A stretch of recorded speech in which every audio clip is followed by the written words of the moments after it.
নমস্কার বন্ধুরা, আজকে আমি রান্না করব শুক্তো। এখানে আমি শুক্তোর সবজিগুলো সব বড় বড় করে কেটে নিয়েছি। কি কি কেটেছি আপনাদের বলছি।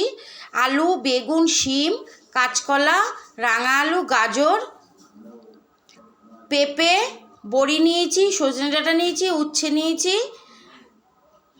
প্রথমে আমি বড়িগুলো একটু লাল লাল করে ভাজবো। ভাজা হয়ে গেলে বড়িগুলো তুলে রাখবো। এই তেলের মধ্যে আমি আলু দেব, বেগুন দেব আর পটল দেব। এই তিনটে সবজি ভাজা হয়ে গেলে সবজিগুলো তুলে নেব। এই সবজিগুলো তো একটু নরম, তার জন্য এগুলো ভেজে তুলে রাখতে হবে। সবজি ভাজা হয়ে গেছে, এবারে আমি এই সবজিগুলো তুলে রাখবো। এবারে আমি কড়াইতে আবার তেল দেব। তেল দিয়ে তার মধ্যে আমি 2টো তেজপাতা আর 5 ফোড়ন দেব।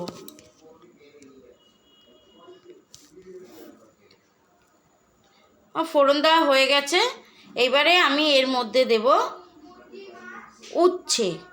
উচ্ছেগুলো আমি একটু বড় বড় করেই কেটে নিয়েছি। শুক্তোতে উচ্ছেগুলো একটু বড় বড় করেই কাটে। উচ্ছেটা একটু মিডিয়াম লাল করে ভাজবো। উচ্ছে ভাজা হয়ে গেছে। এবারে আমি এর মধ্যে যে যে সবজিগুলো কেটে রেখেছিলাম এক এক করে সব সবজিগুলো এর মধ্যে দেব। দিয়ে আমি একটু কষাবো। এই সময় আমি 1/2 চা চামচ নুন দেব, তাহলে সবজিগুলো ভালো করে মজে যাবে। এবারে আমি এর মধ্যে দেব বেটে রাখা মশলা। এখানে আমি পোস্ত, সর্ষে, আদা আর রাঁধুনি একসঙ্গে বেটে শুক্তোর মশলা তৈরি করেছি। আর দেব 1 চা চামচ হলুদ গুঁড়ো। দিয়ে গ্যাসের ফ্লেমটা আমি একটু মিডিয়াম করে নেব। নিয়ে সবজিগুলো ভালো করে কষাবো। কষানো প্রায় হয়ে গেছে।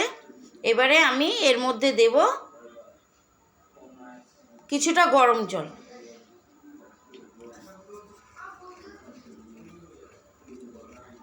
একটু নুন দিয়ে নেব।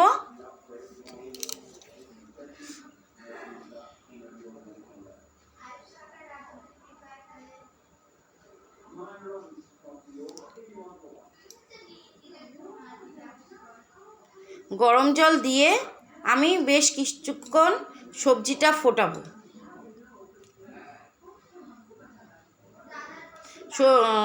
শুক্তোটা যখন প্রায় ফুটে আসবে তখন আমি এর মধ্যে দেব 1 কাপ দুধ। শুক্তোটা ফুটে গেছে, এর মধ্যে দেব 1 কাপ দুধ আর স্বাদ মতন চিনি। শুক্তোটা প্রায় হয়েই গেছে। এবারে এর মধ্যে আমি দেব কিছুটা ঘি।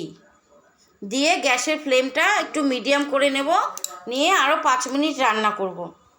তাহলে আমার শুক্তো রান্না হয়ে যাবে। এই যে আমার শুক্তো রান্না হয়ে গেছে। এবারে আমি গ্যাসটা বন্ধ করে দেব। আপনাদের যদি আমার রেসিপি ভালো লাগে আপনারা লাইক, কমেন্ট, শেয়ার করবেন। আর আপনারা বাড়িতে নিজেরা একবার তৈরি করে এরকমভাবে শুক্তো রান্না করে খাবেন। নমস্কার।